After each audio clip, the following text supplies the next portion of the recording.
in business, starting a business? Hello. Hi, I'm Sam. I'm from Trellis and I'm the communications manager. We're actually going to be presenting in a couple weeks. So we're all about e-commerce, supporting local. We're launching a shop local marketplace. So I'm very interested in the topic. Awesome. Awesome. Well, welcome. Thank Welcome. you. And please chime in. So it sounds like you have some expertise. So feel free to chime in. Thank you. Vic, how about for you? What kind of business are you in? And have you started? Hi there. So yeah, I'm just interested in learning more about this subject. Not really into any products or any things at the moment, but just a learner. Okay, cool. All right. Salman, you want to chime in for a minute before we get started?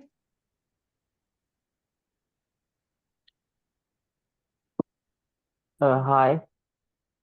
Um, I have a many. Yes, I'm just starting a new business. It's about delivery of uh, laundry, pickup and delivery, and I wanna create an online website where they can schedule and pay for the pickup. Excellent. Julie, how about for you? Are you part of the team? Hi, how are you? Good. Actually, we have a small family business. It's my husband and my son and I, and we have a small woodworking business. Okay.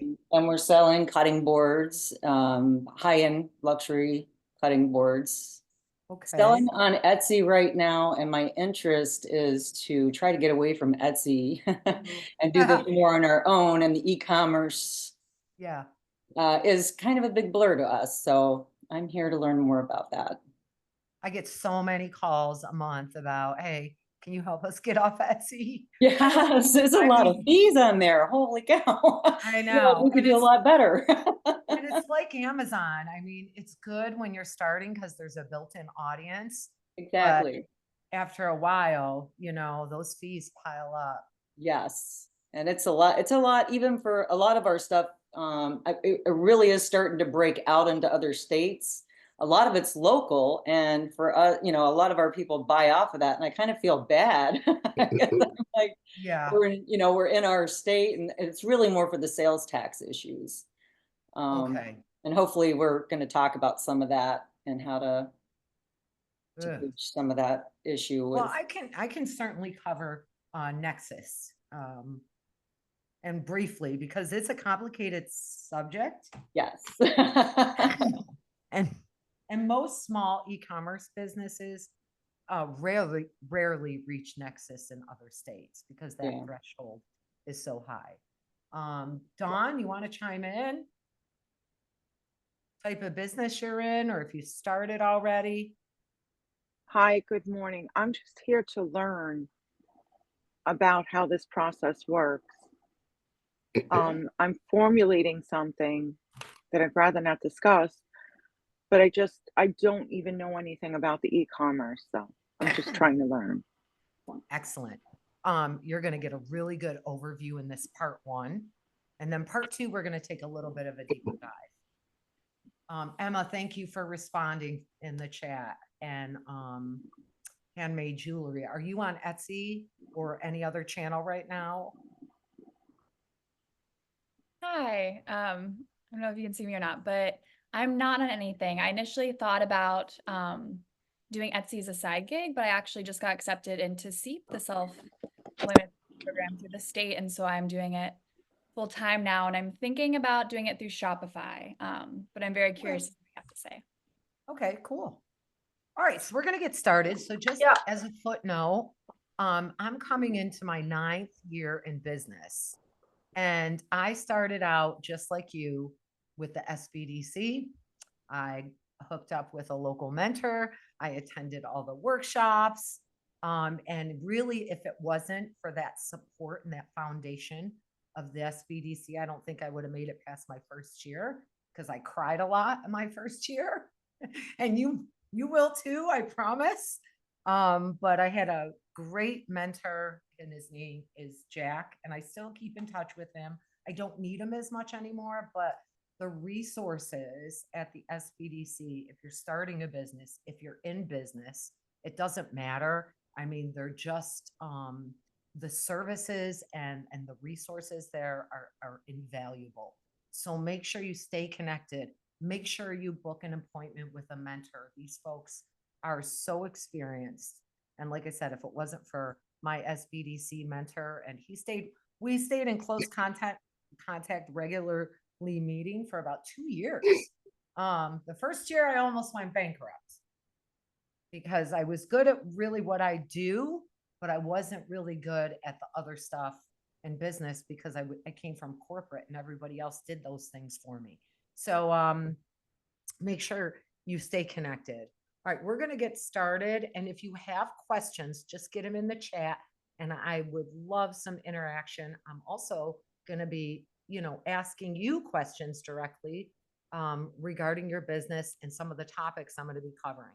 But I want to start with this, and this is the basic principle. And everyone calls this e-commerce, but let me just be clear. You can purchase services, a ticket to an event, or a physical product or a digital product.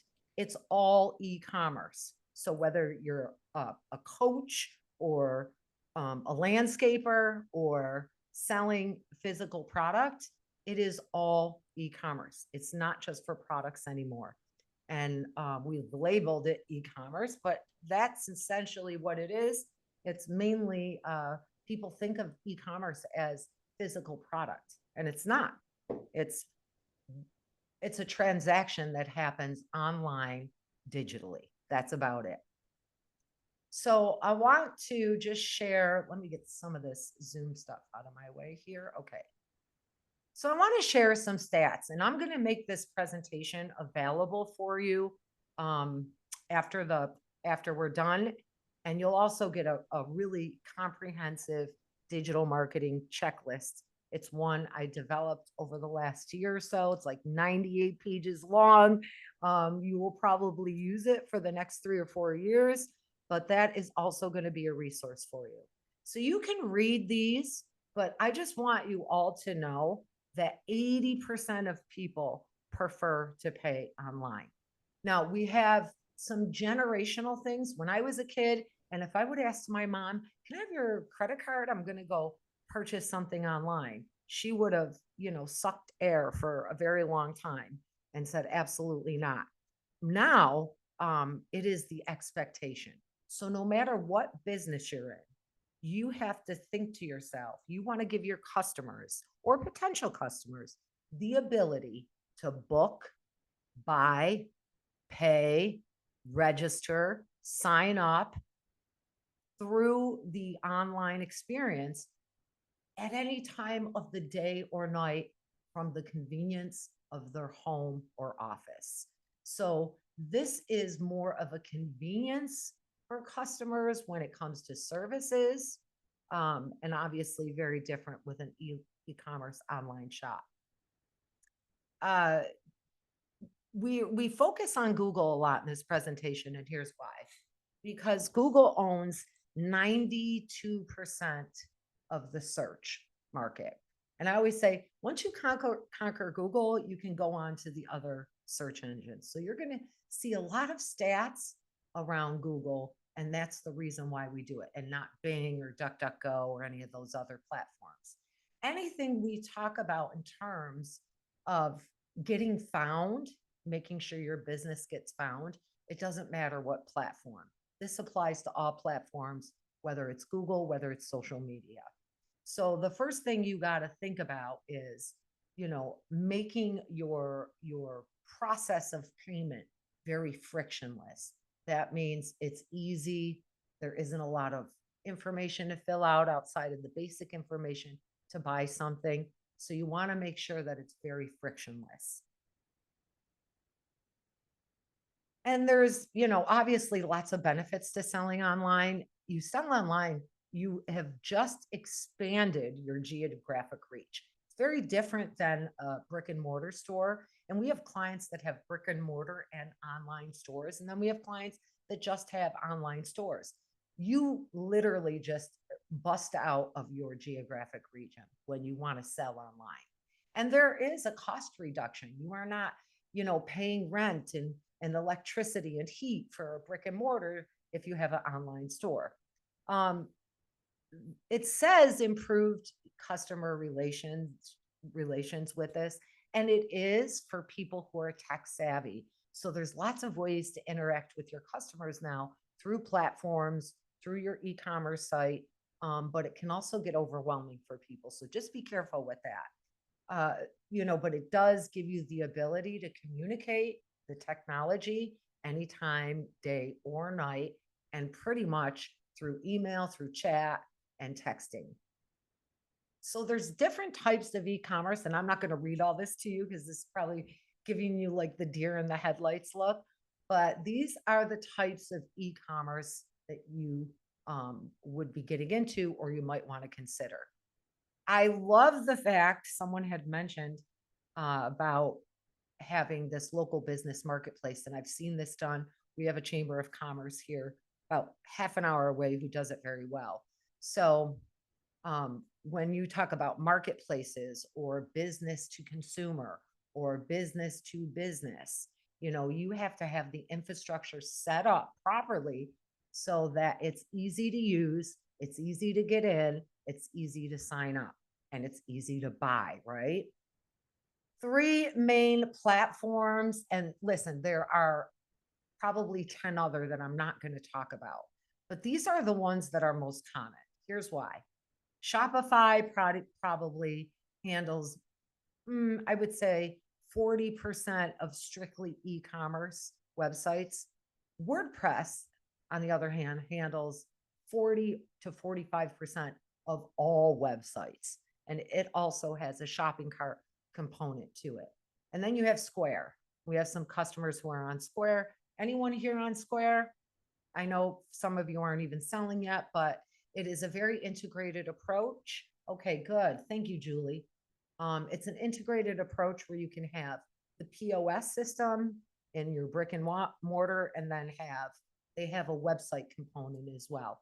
It's not great. I would not recommend Square for your website, especially if you're looking to expand your reach. And I'll get into that more later. The 2 differences between Shopify and WooCommerce is this. If you want to sling some product up and get selling, you could be selling in 2 days.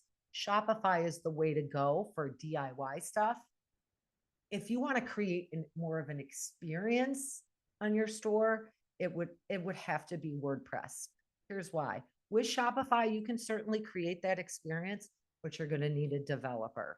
With WordPress, you can create the experience pretty much as a DIY with a good theme and a few plugins that are usually free. But having control over the design and what the site looks like and how your customer journey flows through that website, WordPress is a better play than Shopify. But if you're like, hey, I don't care a lot about fancy design, I'm going to go through Shopify because I just want to start selling product, then that is the way to go. It's very easy. Both sites have what we call search engine optimization capabilities. WordPress is built for search, and Shopify has some capabilities, but you really have to work inside of it to get your SEO proper and good. Square, I would recommend Square if you have an existing footprint with an existing customer base where people already know you. The look and the appearance and the way that it's set up, Square isn't like the wow factor when it comes to the website. So if you already have a brick and mortar or you already have a customer base and you want to give them the convenience of buying your product online and have the convenience of, running those pop-up shops where you can put the Square app on your phone and sell at a farmer's market or, at a festival or in the middle of the mall at a kiosk. This is what Square is really great for.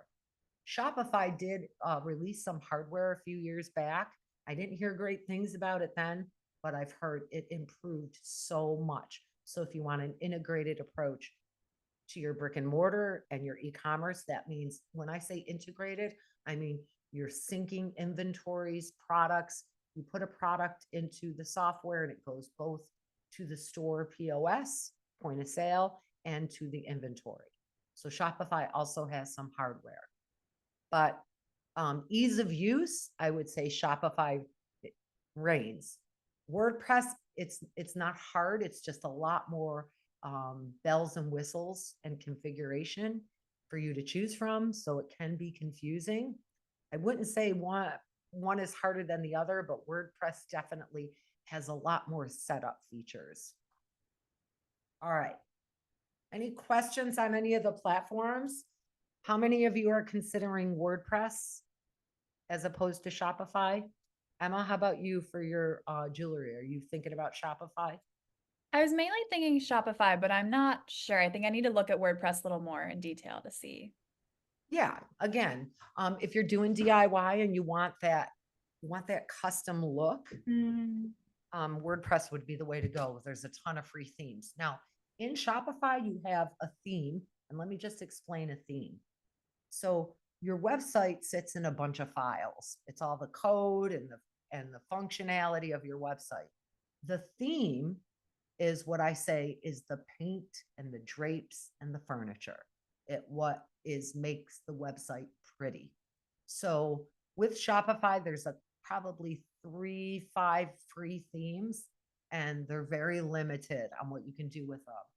WordPress probably has thousands of free themes. And again, depending on the theme, it could be limited. If you go with Shopify, you can buy a theme. And I would recommend that because the free ones aren't that great looking and they don't have a lot of capabilities. They range between $180 all the way up to $1,000. Oh no, Salman, absolutely not. The question is, do you suggest getting your website coded from zero? The only instance that you would want to do that if it's going to be highly, highly customized. And we have very highly customized websites. What we do is we build on the foundation of the platform, and then the customizations are used we code in the customizations. But rarely anyone is building from scratch from the bottom up. And, you're looking at a $30,000 cost and I'm saying from building coding from the bottom up and having it look really nice and getting the features that you want to, someone doing it for you on a platform at maybe 5 to 10, depending on what you want in there. But anyone can build a website these days, anyone. So, and especially with the themes that are out there, they look really, really great. All right, let's move on. So there's a couple of things that you need to consider. One is a shopping cart, and that could be through Shopify. It could be through WooCommerce. You can also just use Stripe. And this is what's called a merchant service application. You could just use Stripe and share a link, and they pay right through Stripe. You don't even need a website to sell online. So you definitely need some type of shopping cart to take a transaction. And a transaction online has to have a component in it called a merchant service. And I know a lot of you aren't familiar with this whole process of e-commerce, so I'm going to stick really 101 here.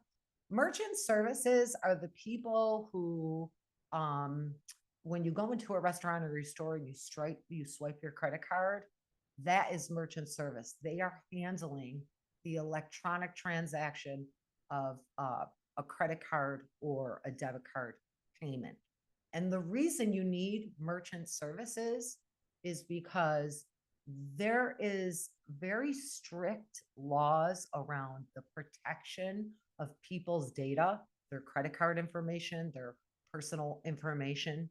So these companies provide that service to you. It's all protected and you don't have to worry about, your website getting breached or hacked and people's credit cards getting out there. And merchant services comes in many different forms. You can get merchant services from your bank. You can sign up for PayPal. That's a merchant service. You can sign up for Stripe. That's a merchant service.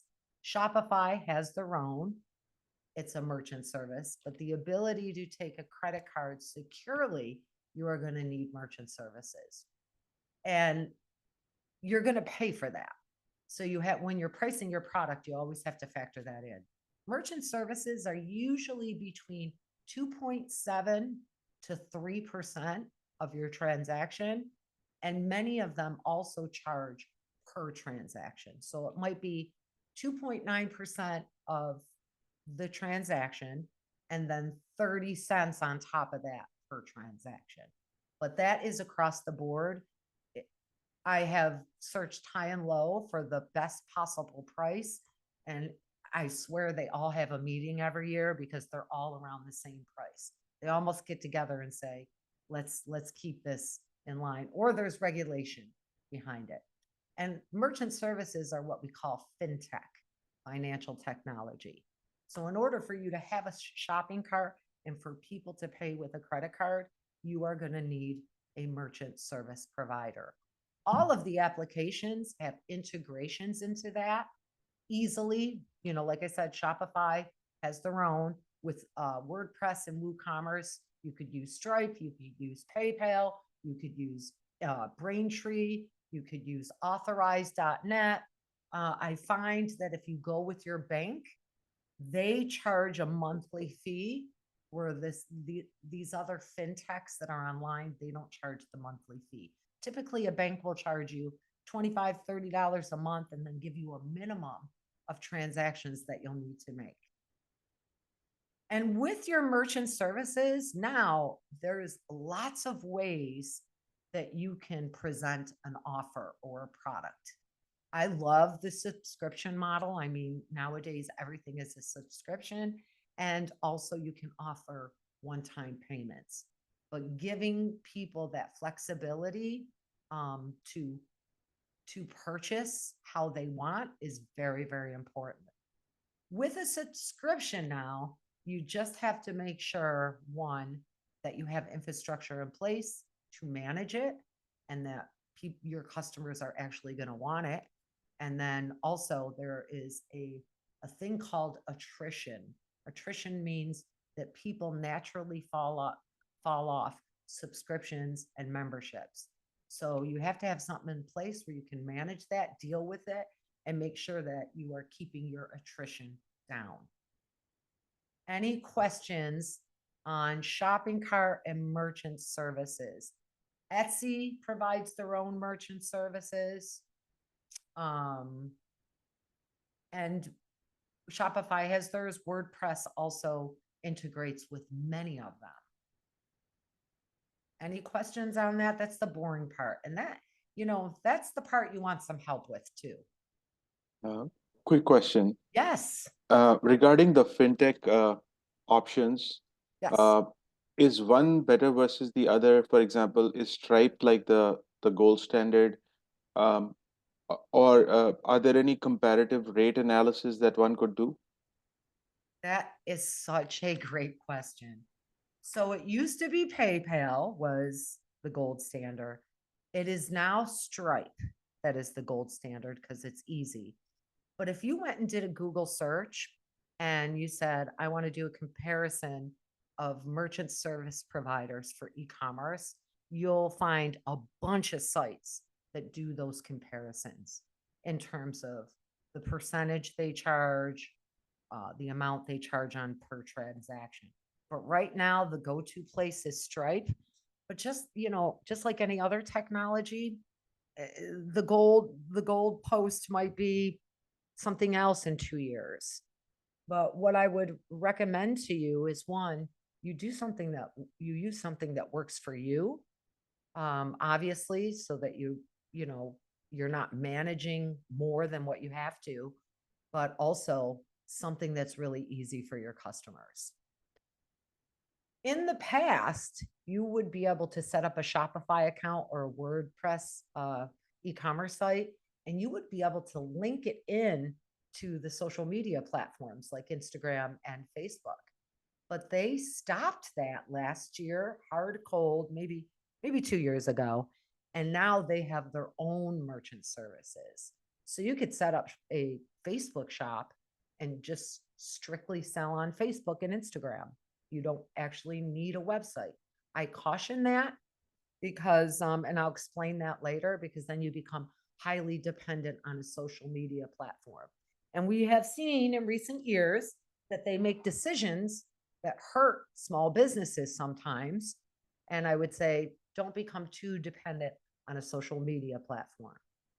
So I'm going to get into some tech speak here that you may not understand, but these are very important. I did. These are very important. This is very important terminology that you have to remember. Number one is, this is the most important, is what we call CRO. It's conversion rate optimization. What is a conversion rate? A conversion rate is the percentage of people who actually make a purchase on your website out of all your visitors. So if I get 100 visitors to my website and 2 people actually make a purchase, my conversion rate is 2%. You could have the best product in the world, you could have the best website in the world, but that doesn't solve a conversion rate problem. And that's a whole topic that we're going to cover in part 2, is, setting up your website and your infrastructure so that you are getting a good conversion rate. Average across all industries is between 1% and 3%. That's average. But if you work at it, you can get your conversion rate up to 20%. And once you get your conversion rate up to a decent, healthy number, then all you have to, this is just a numbers game. If 5% of everybody who visits this site is going to buy something, then it is just getting the volume to your website and the traffic. And that is, in essence, what conversion rate optimization will do for you. It'll increase that conversion rate and then give you the ability to focus on driving volume. So once you're optimized, it's just a numbers game. Okay, I got 100 today. How do I get 1,000 visitors? Because I know 5% of them are going to convert. How do I get 5,000 visitors? Because I know 5% of them are going to convert. And then when you talk about that customer engaging with your website and your brand, you have to have a little bit of management around the digital touch point. And here's why. And this was a mistake I made being in this industry 20 some years, is I allowed customers to communicate with me, or communicate with the business through multiple channels. Lots of times I would miss opportunity because I wasn't checking everything. So your business is going to be online. You're going to be on Google Business. You're going to be on Facebook, Instagram, TikTok, LinkedIn, Alignable, Yelp, wherever. You're going to have probably 20, 30 places where your business is. You need to be able to manage, one, how it's showing up on those platforms, and 2, that you're funneling customer communication through 1 or 2 areas so you're not overwhelmed. Let me just say about email nurturing. So no gasping of air here, but email is still number 1 when it comes to online sales. How many of you know that? If you want to just raise your hand, if you get emails right around the holidays for those deals, excuse me, for those deals that you know, from your favorite retailers. email is still number one. I have a daughter who is a coach. She's been in business 7 years. She's an online coach. She rarely sells through any channel except email. And she does around $1 million in revenue a year. So her whole focus is what we call list building. And then she nurtures people through email with high value content to her potential customers. And she converts around 11% of her email that goes to her customers. So building an email list is really, really important. And you do that simultaneously. You could start now doing it. So if you have a product that's getting ready to release in the spring, you could start making a big deal right now and building your email list. How many of you are familiar with email marketing? Anybody using it right now? Is there anybody using it? Mavis, if you're serious about this business, you should start building a list now. So Lisa, I actually have a question. So Sure. email marketing, besides the MailChimp, what are the other tools available? Yeah, oh, great. I'm glad to hear you even say that word. Excellent. So, I have moved away from MailChimp because they started to nickel and dime clients. But there's still a free version that you can use. It's just very limited now, that free version, and it's getting pricey. So I do recommend it if people have a budget to buy the paid version. One of the ones that are up and coming that are really good, let me give you a couple, but Mailer Lite, MAILER, and then it's LITE. I'm going to write this down so you guys get access. The other one is Drip. It's called Drip. That's a good one. And then I have a current e-commerce client who has about 21,000 names on their list, and he uses Flowdesk. I believe that the free version gives you like 10,000 contacts. So MailerLite, Drip, and then Flowdesk, Leslie, Flowdesk. Sam, how are you using your email? Are you using it for clients or are you using it for your own company? So both. So when I'm not at Trellis, I actually do event marketing, and Yes, okay. I sell event tickets, and we use MailChimp, but our list is kind of getting big now. So I'm maybe going to consider some other platforms, but I can attest that email is huge for like engagement and offering like those. I offer special discounts to people who subscribe, and it's great. And then for my day job, Trellis, we acquired a gift box company called Locally Bread earlier this year. And one of the major reasons why we wanted to join forces was their email list. So, they have a very active and engaged email list that purchases the boxes through that platform. Wow. Okay. And what was the business again? Sure. So it's Locally Bread. Ah, okay. Gotcha. Yes. Based on Long Island, started by two moms up in Huntington, great business. And now it's curated by Trellis. Wow. Amazing. Okay. And yeah, so if you're selling a product, a service, a digital product, a course, email is still number one. And I get a lot of pushback on that because people say, oh, my inbox is full and people don't read their email. And well, I'll tell you, if you are delivering content, one, that they're interested in, or two, products, that they're loyal to, they won't unsubscribe. Okay, so some key technology that you're going to need to have. If you set up an e-commerce website, you have to understand how people are engaging with your brand and with your website. Do you have a store? You're the owner. You might not be at the register the whole time, but you're present. You see people walking in.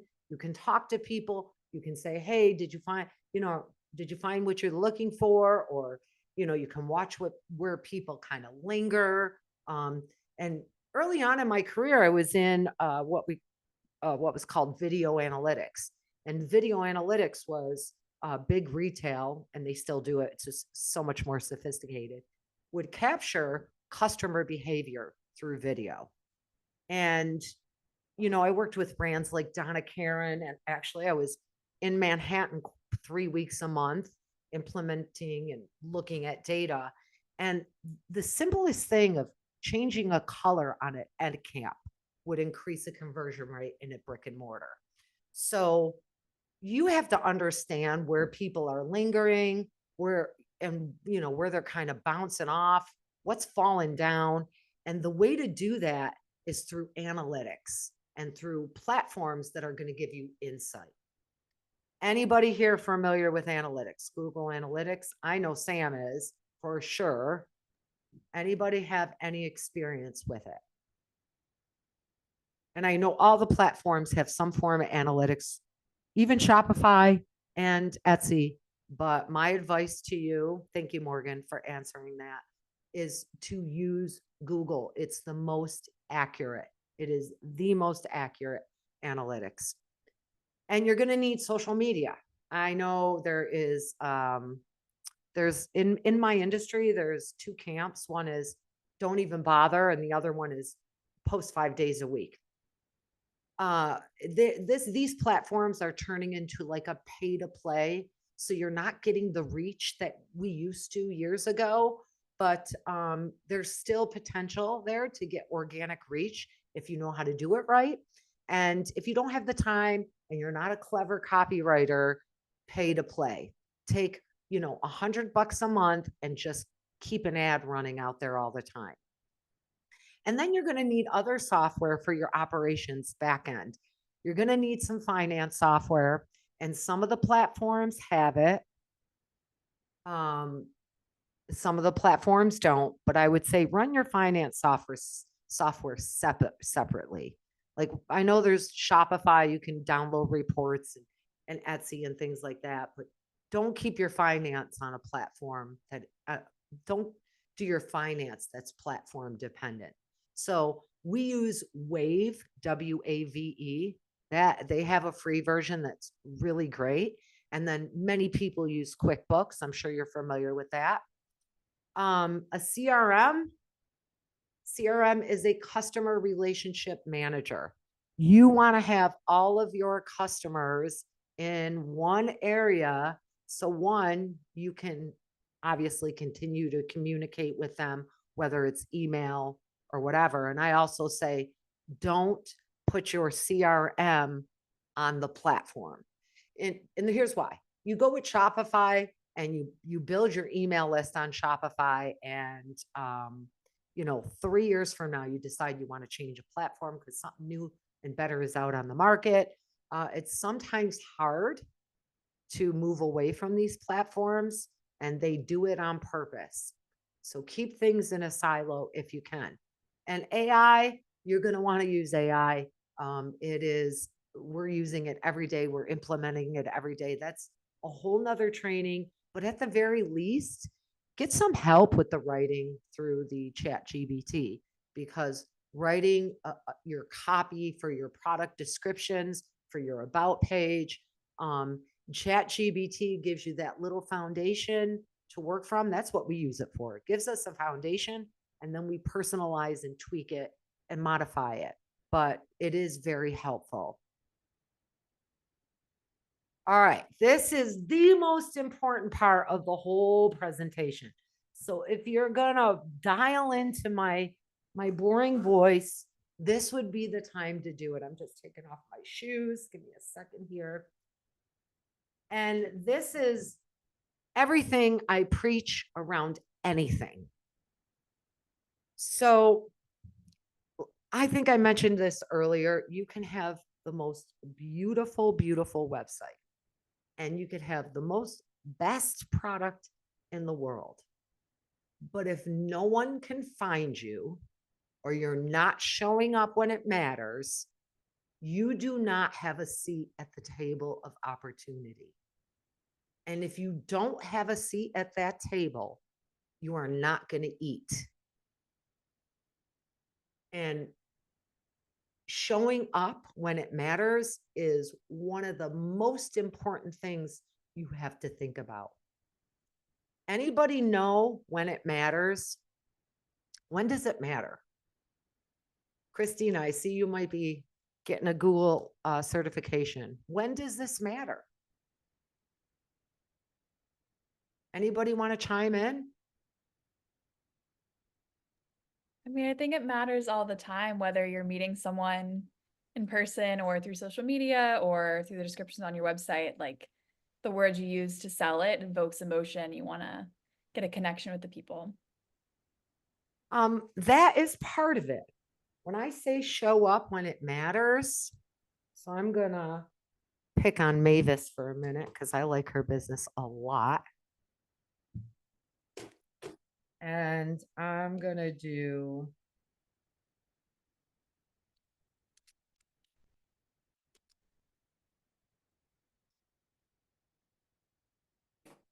so guys, this is really the only time it matters. I mean, the soft the soft stuff is really great. Yes. But when it comes to business, you are in business to generate a profit. And the way that you're going to generate a profit is by selling stuff. Because if you're not generating a profit, you have a hobby. And if you don't generate a sale, you don't have a business. So showing up when it matters. When does it matter? It matters when people are looking for things that you sell, whether it's a service or a product, or they're trying to figure out a solution to a problem that you can solve for them. Is everyone following? How are we looking here so far? Is everyone following this? This is really, really important. And I'm going to give you the example of, thank you, Christina. I'm going to give you the example of when we're sick. I know we all do this, right? Oh, I have this headache, or let's just say I got this rash on my leg. What do? In the past, we call our moms or call the doctor, but now with the internet, right? We go to Google, yes, Mavis, and it's terrible. We go to WebMD, right? We shouldn't be doing that, but we do it, right? So let me just give you this scenario, and I want you to apply it to your business or your potential business. So I have this rash on my leg, and I go to Google and I search red rash on my leg, blah, blah, blah, blah, blah. I describe it in great detail. A bunch of websites come up.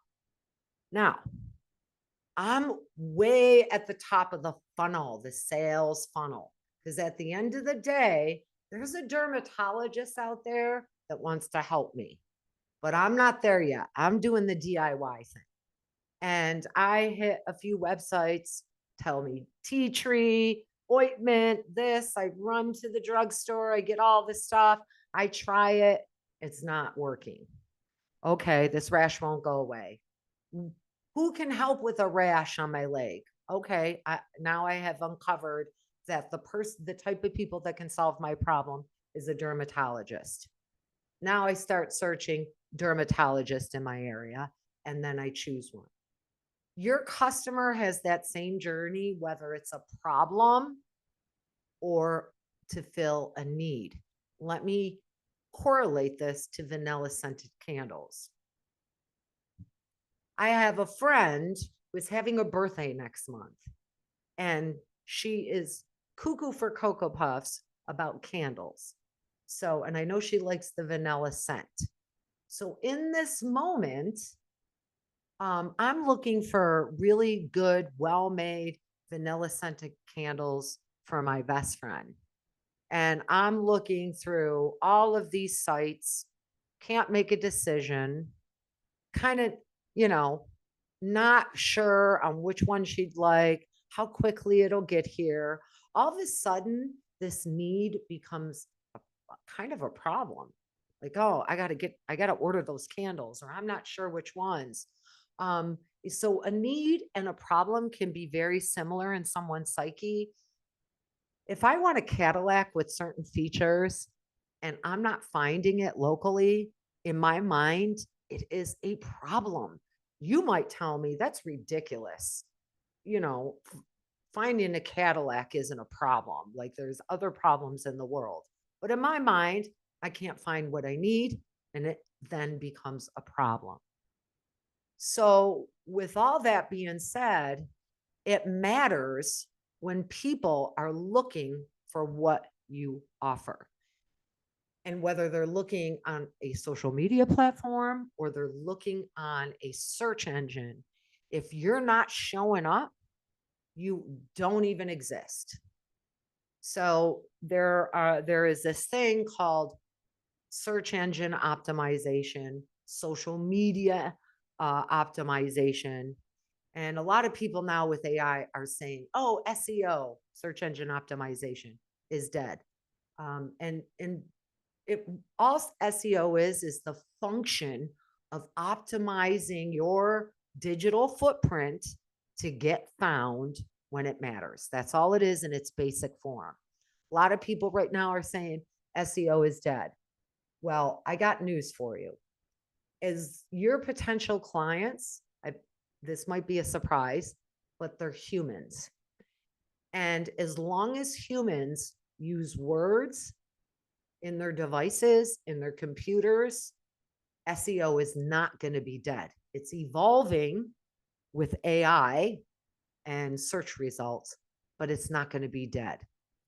So it's how you describe your product, how you name your product, the things that you do on your website, and the content you put in your social media posts will attract a specific kind of customer. And I'm going to use Mavis as an example.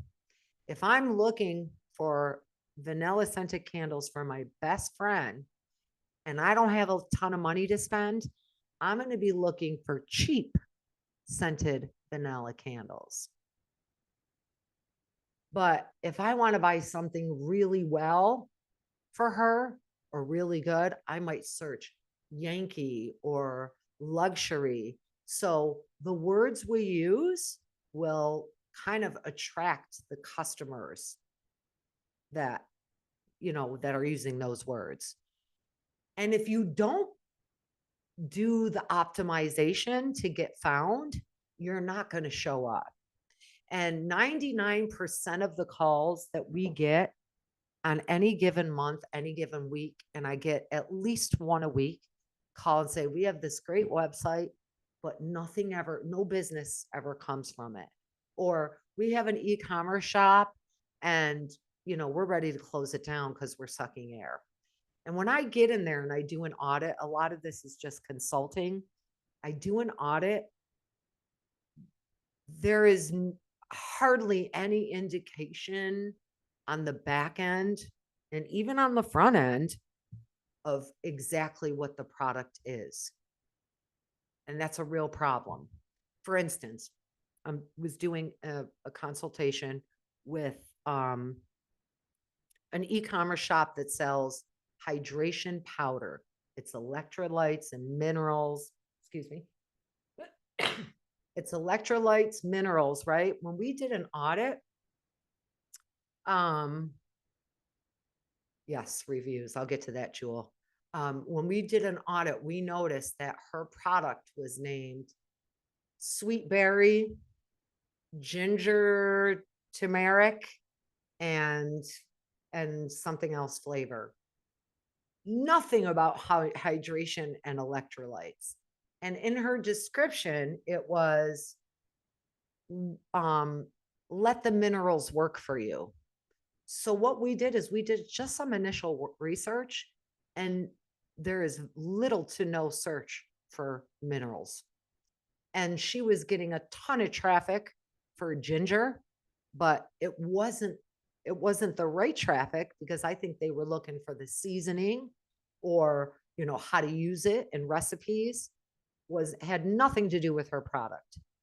And she was so close to it, she didn't really realize that you're not actually saying what the product is. So the words that you use to produce the content, to name the product, to name the images, they matter, and it's really important. And we'll get into more detail on part 2, but right now I want to talk about pictures. And I want to touch on Julie's comment, because that is important. As a customer, I tend to go to reviews to narrow down my vendor. Yes, very important. We call this social proof. You should have social proof on your website. And you should, if you're a local business with a footprint locally, you should be paying attention and garnering those Google reviews. But they say that reviews, a Google review or a review online, people take that as good as a personal recommendation. And I know what you're thinking. You can say it, chat it, blurt it out. Oh, aren't those fake? Some of them, you know, sometimes they're not real. Sometimes it's a disgruntled employee that gives a business a bad review. But at the end of the day, that's the reality we face. You have to manage that online reputation. I too, Julie, will only go with businesses who are rated a 4.8 minimum, especially when it comes to contractors, like, you know, for your home and stuff. All right, let's move to images. All right, we have a lot of women, and I don't mean to be sexist, but I'm going to be just for a moment. And I, you know, I'm not a huge shopper, but I have 2 young girls' daughters who love the store Ulta. Everyone familiar with the store Ulta? And for our men on the call, it is a makeup store where you can go and get beautiful makeup, anything, you know, for your hair products, really geared towards people who identify as women. So with that being said, I will go into Ulta and I will see an image of this beautiful young woman with this beautiful red lipstick and these big, beautiful lips. All right. Now, I'm not trying to self-loathe or anything, but I'm 55. Okay. I logically know I am never going to look like that if I use that lipstick. Logically, I know that. But guess what? I buy it anyway. Because subconsciously, when we see images, when we see things that show us what it could be like for us, even logically, we know, well, that's probably not possible. We still buy it because our brains are just wired that way. So your images are it's just as important as your content. Images, if you're selling product. And with images, one, if you can afford to take professional photos of your product, that you should get a product photographer. I would highly recommend that. Secondly is if you sell something that there is a transformation, show the person in the transformation, like this woman here with the lipstick and the nail polish on. Julie, for you might show one of your cutting boards with charcuterie on it at the holiday table. You know, it's like a lifestyle image, but you want to have the picture of the product, and you also want to show what life is like when you are using it, when it's on you. Any questions on that part of it? Just have one. Yes. Are you also going to talk about stories? Because I'm an older person and stories on social media are giving me hives. Yes. And that's part of the marketing stuff. Yes, definitely. I mean, we're right now touching very basic foundation. I think your brand story, and that's a great point, is extremely important to understand. And I think you can communicate that through your content and your imagery to create your brand story. And that needs to be breathed through your social media content. And we will be talking a great deal about content. So we'll get to that. All right. Search engine optimization. I know I talked about this, and I know I talked about images, and I talked about your words matter. So there's a couple of things that you need to do if you're starting your business, or if you're not and you're in business, go back to this. Foundational. Again, if they can't find you, you won't even have a seat at the table. So make sure you're getting found when it matters. And the first place you're going to do is what we call keyword research. All right. This is an exercise I want everyone to participate in. We got about a half an hour, and it's really important. So I use 3 tools in my business that help me kind of spy on a potential customer. Like, how are they getting to my competitors? How are they finding that? Who are my competitors? Where are people searching? What words are they using? So you're going to use 3 tools. I'm going to put them in the chat, and you can go use them right now for this exercise. One is, it's 4. You're going to use Google Ads. And you do not need to run an ad to use the platform. There's a tool inside there called Keyword Planner. You're going to use Google Trends, free of charge to use. You're going to use another platform you can use for free, and you get 3 searches a day, called Uber Suggest. And I'm going to walk you through this exercise. And whether you're in business or you're starting, this right here is the most important work you will do. Because if you don't get this right, nothing else you do is going to even matter. And then also the last one is answer the public. And I'm going to explain each tool. You can go right now, sign up for free accounts, and you can start just to go through this exercise a little bit with me.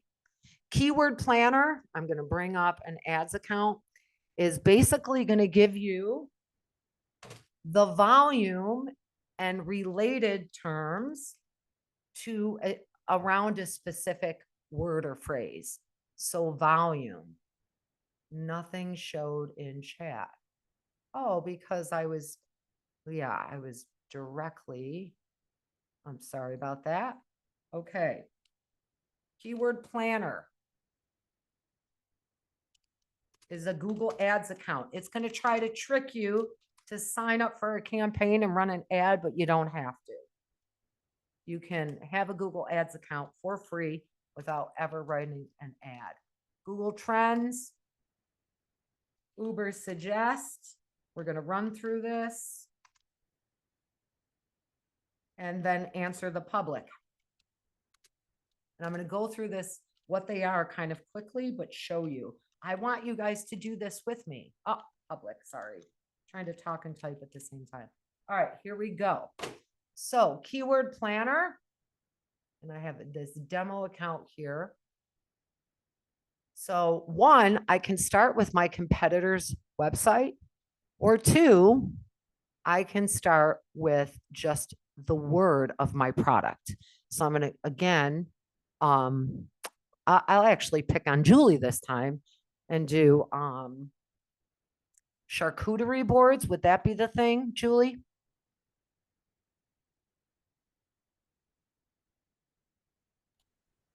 All right, well, we'll start with charcuterie and cutting boards. Those okay. are some of the key ones that you. All right. So I don't know how to, I spell charcuterie. There it is right there. Yeah. And this is going to, Cuterie. there it is. All right. So this is going to give me an idea of the volume that's out there, but it's also going to help me understand what else people are calling it or what other words they're using around this phrase to search. So I can search the whole United States, or I can pick my own city or multiple cities. Right now, for this exercise, we're just going to use the whole United States. Let me just move some things around here. So, okay. And if I scroll down here, so just for the word charcuterie, Julie, there's 165,000 searches a month. All right. And then charcuterie board delivery, there's 6,600. Now let's look at this. This is YOY, year over year change. That is up 84%. And this is giving you all of the relative or related terms. And it also gives me a little peak and valley because this is showing me a year's worth of data. Boy, oh boy, look at where it peaks. Holiday time, right, Jewel? This is your season. But you'll see this differently for each industry. So now I'm going to take and say, okay, there's a lot of competition for charcuterie boards. I want to go to Google Trends and I want to see where this search is most popular. And also if there's anything that's popping up that I need to know about. So I'm going to do charcuterie board and I'm going to explore. Out of the gate, this filter is going to give you the past day right up here. You can change that. Wow, look at that. You can change that to 12 months. Why we want to do that is because we want to understand the peaks and valleys throughout the year for that search term. And mainly with things that aren't seasonal like this, you're seeing this big jump because of the holidays. But if I was to take this out, these would be bigger peaks and valleys. And what you want to do is you want to get before the peak and drive a lot of content right before the peak.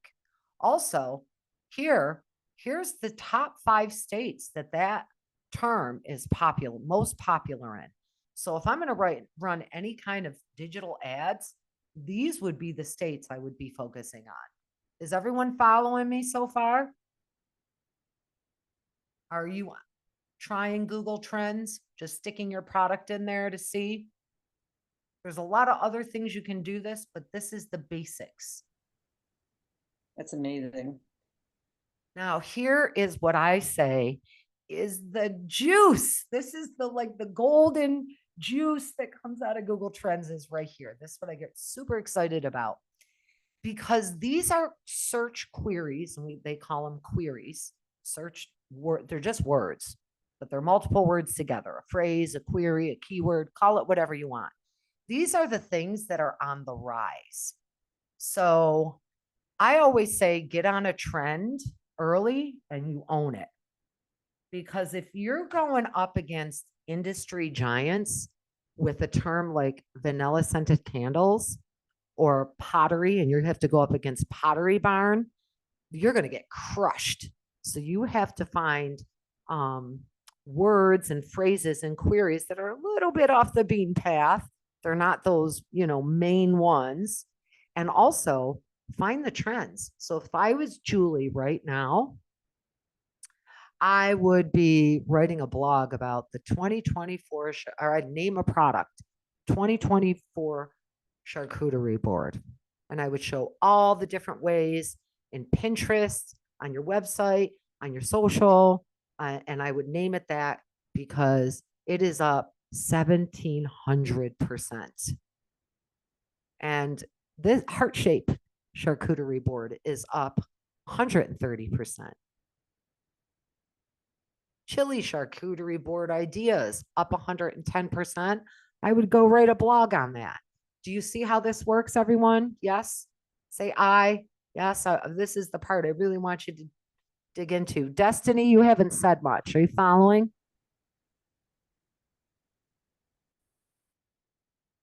She might. How about for you, Gifty?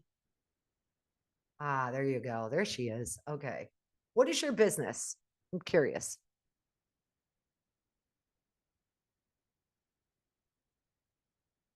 Okay, so let's move on. Now, I'm going to go to Uber Suggest. Uber Suggest lets me spy on my customers. Sorry about that. I'm a That's business okay, advisor. Gifty. That's fine. I'm a business advisor at the SBDC. So Awesome. Okay, perfect. So with Uber Suggest, you can sign up for a free account, and you would go to keyword research, and then you would do keywords by traffic, and you would put your competitor in. Here's why. Because you want to find out what words are getting the most traffic for them. And guess what? You're going to steal them. Unless it's a brand word, like Mavis isn't going to use the word Yankee Candle, right? And that's probably going to show up. So put your competitors in here and do keywords over here by traffic, so you can understand how are they getting traffic? What words are their customers using? Because we share the same customer, right? And you can sign up for a free account. I think you get 3 polls a day. You know, you're able to run 3 tasks over here a day.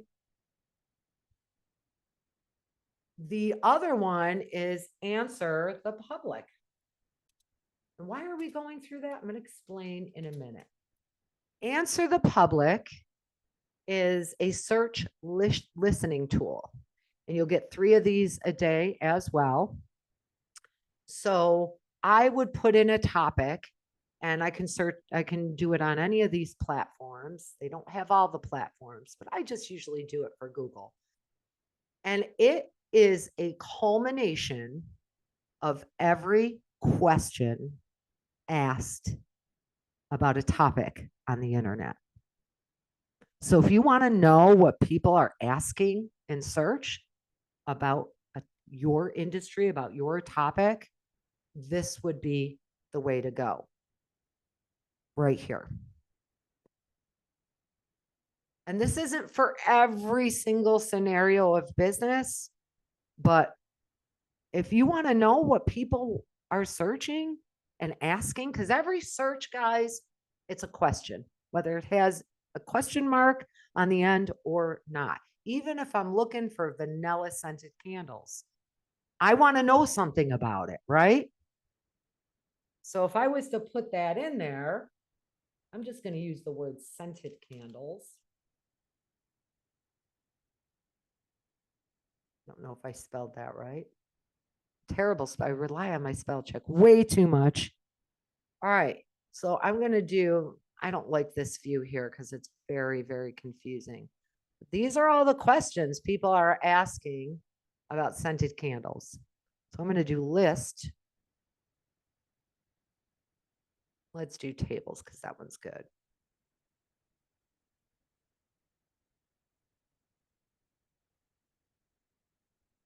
And this is every question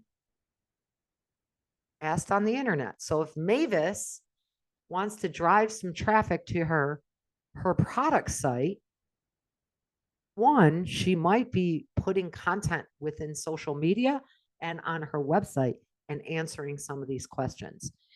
We know unequivocally, if you want to rank really high in search or on social media, all the experts across all the platforms say value content, but the main thing is you got to answer the question the best. So if you can answer it well and answer it the best, you will get traffic. So those are the tools. Again, keyword planner is to give you volume and related terms. Trends is I'm looking for the peaks and valleys throughout the year so I can get in front of them with content. And then I'm also looking for, you know, where in the country or in the globe does this is this search happening? And then this is what I always say, the golden juice. These are rising things that are coming up.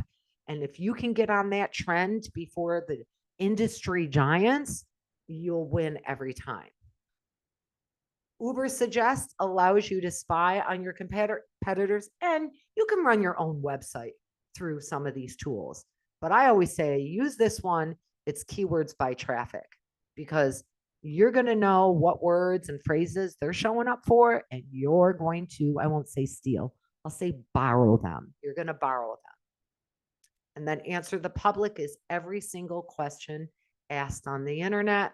And they do give you search volume here and a cost per click. So it is, we have about 15 minutes left. I'm just doing my check-in here. Those are the tools. So who is, I just want someone to chime in who has went off the Zoom meeting and tried one of these tools. Anybody want to chime in? I know it takes a minute to set up a Google Ads account, but, or is there a word that you want me to put in my tool for you? I can do it for you as an example. Anyone?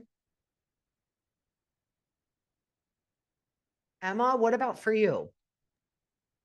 You could search handmade earrings if you want. That's what I did on my end for Google Trends. Oh, did you do that? What'd you come Yeah, up here, with? let's see. I dexed it. 1 second. What's that?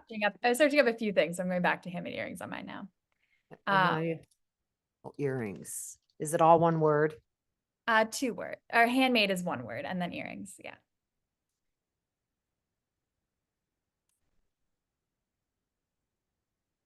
Earrings is 1 word. Ah, that's why. Yeah. Thank you for that.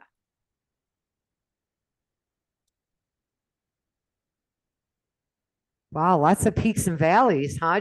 Yeah, it's kind of throughout the whole year. Has a lot of peaks and valleys. Yeah, I mean, that's Surprising. great. Yeah, but yeah. And where are people? Let's see this. Wow. Did you anticipate those states? I didn't. No, it was interesting. You didn't anticipate that? Not Vermont, especially. I don't know why. I know, right? Isn't it For crazy? handmade stuff in Vermont, but Right. yeah. And do you sell sterling silver earrings? I don't do sterling silver, no. Because those are the Actually, I things. do. No, sorry, I do use sterling silver. I'm getting confused with stainless steel. Yeah, sterling silver is what I use. Yeah. Okay, so that's up 80% this year. So if you have a pair of earrings that are sterling silver, I would name the image of them, handmade sterling silver earrings. I would put the very first phrase in your product description, handmade sterling silver earrings. This is up 80% this year. Which is really good. Yeah. That's how you're going to implement that.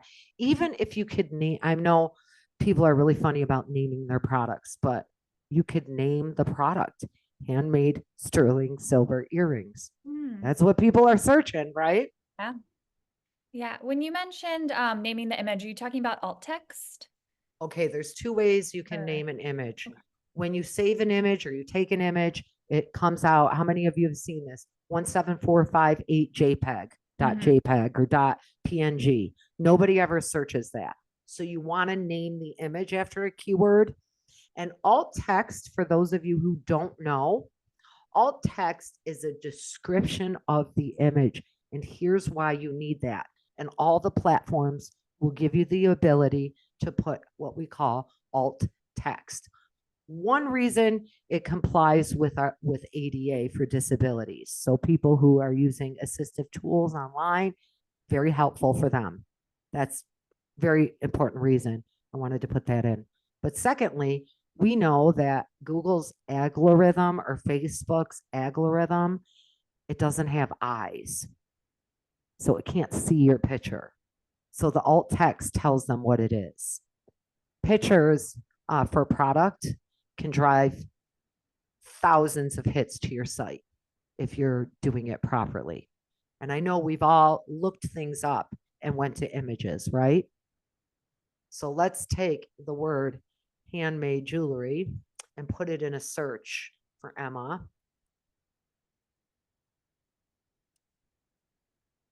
Of course, these are the sponsored ones. There's your Etsy. But Google has its own shopping, and you can submit your products to Google Shopping for free. So you'd get that additional traffic. But if I go to images, this is where it's at right here. So they have named or optimized these images for that search term.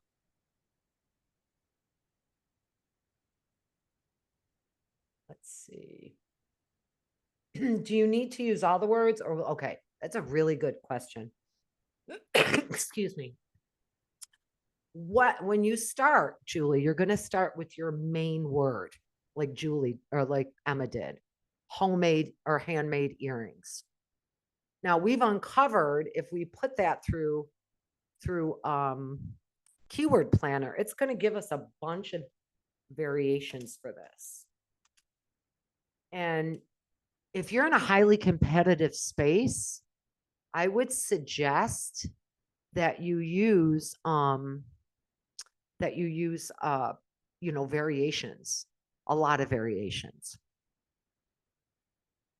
One of the things I found, Emma, and I've worked with a lot of people who do who make like handmade pottery, handmade beauty products.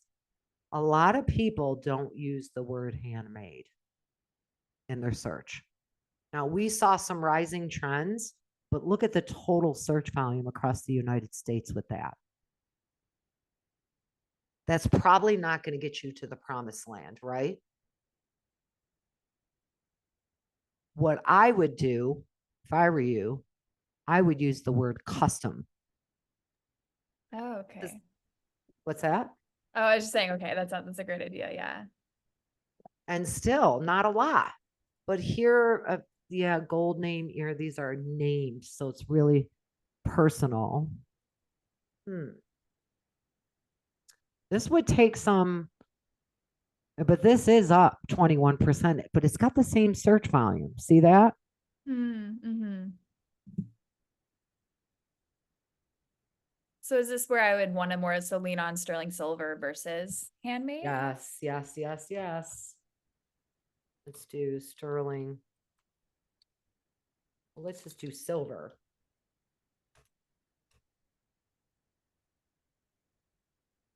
And I would check the one word as well. Earrings is one word. Now look at your search. Now that's something you can work with, right? Yeah. So you can see the difference in handmade as opposed to sterling silver. You'll get to the promised land with that. Now, when you do this, see this, Emma, it says 2,700 keyword ideas available. So if you were to add all of those 2,700 keywords together, you're probably looking at, 200,000 searches a month using all the variations. So instead of silver earrings, I might be using, whatever they are, like silver earrings for women, sterling silver hoop earrings right there. You're capturing 12,000 searches. Everybody kind of following? How about the word unique? Yeah, that is not, you know what? We're just, we're doing that with a beauty product. And we're looking for gifts and a t-shirt company too. And I have just found that unique there's not a lot of people using that. I mean, hey, you know what? I stand corrected because it's double what handmade was. So I think that was Martha who threw that. Leslie. Thank you, Leslie. Yeah. But when we're searching unique gifts, it doesn't give us enough volume. So this might be part of your strategy, Emma, but not all of it.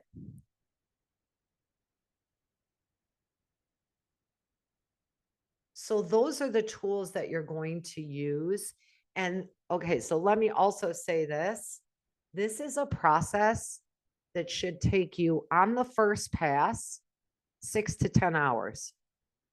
This is a process, again, if you don't get right, everything else you do is done in vain. So if you don't name your images, or Emma, went along and named everything handmade jewelry, she's out of the gate. She doesn't even have a seat at the table in some of the opportunity that's out there, search opportunity. So this work is very, very, very important. And implementing your words. So let me just go back. You're going to implement the findings within, and I want you to think broadly. Anywhere you are producing content for your business online, that's where you'll implement your queries. I don't care if it's Facebook. I don't care if it's TikTok. I don't care if it's your website, Alignable, Google My Business. Anywhere your business resides online, these queries and words have to go into it. And if you are just starting out, I know a couple of you are just like, hey, we're just kind of peeking into it, looking. This right here, if you haven't decided on product, and I've done this with a couple of people where we just let the market tell us what they want, and we do product after that. So for instance, we had a woman who wasn't sure what she wanted to sell. And she's just like, I'm retired. I just want to do an e-commerce shop. I'm not married to anything. And, we found her interest in what she was passionate about. Obviously it was around fashion and women's stuff and everything. We found something she was interested in that had high search volume, and she found a drop ship company that would actually drop ship this product. So she didn't even have to buy inventory, but she built her whole store around search volume. So if you're just starting, what about service providers? Oh, Gifty, even better, especially answer the public, especially that. And let me just explain. Okay, so this leads me into my last topic, and I got 6 minutes left. So let me just do this. Your customer journey starts with this awareness. I think I have a problem, or I have a need. So if it's landscaping, my bushes are dying out front. Okay, I'm going to go buy all these XYZ things to see if I can save my bushes. And now I can't. Now I can't pull them out. I can't pull them out. They've been in there 20 years. What happens? I need a landscaper. So I am in the buyer's journey. I'm in the funnel. We call it a sales funnel. The awareness part is way up at the top. I'm not ready to buy yet because I don't even know what's going to solve the problem or fill the need. So I'm just in the awareness stage. If you catch people at the awareness stage, you could guide them all the way to purchase. So if I had a blog about these bushes dying and it said, oh yeah, you have a Japanese beetle. They're very hard to get rid of. You can't do it without a landscaper, and the chemicals you got to use are dangerous. Give us a call today and we can take care of that. So if you had that topic or that question answered on your website, you would get that traffic. Yes, ChatGPT would help a lot with finding words, but Mavis, do the litmus test with the real data from these platforms I gave you, because ChatGPT isn't always right. Okay, so we're going to wrap this up, and we have part 2 coming up on November 7th. We're going to kind of start off on this last page. Excuse me. And we're going to talk about your customer's journey. At the end of the day, guys, you need traffic to get sales, and you need to know what people react to in terms, how are they making those transactions? What makes them make a transaction on this website as opposed to those 4 other websites? That's very important information. And we're going to get into that in the next one. I'm going to send this presentation out to your SBDC mentors and also a checklist for you. Oh, thank you, Willa. I didn't even get to speak to you too much. Thank you so much. Lisa, thank you. Thank you very much for all your insight. So as mentioned by Lisa, the SBDC Stony Brook offer training program and free confidential one-on-one consulting service to local small businesses. If you are not our clients yet, I do encourage you to reach out to us and take the advantage of our services. So as Lisa said, she will join us again next Thursday for the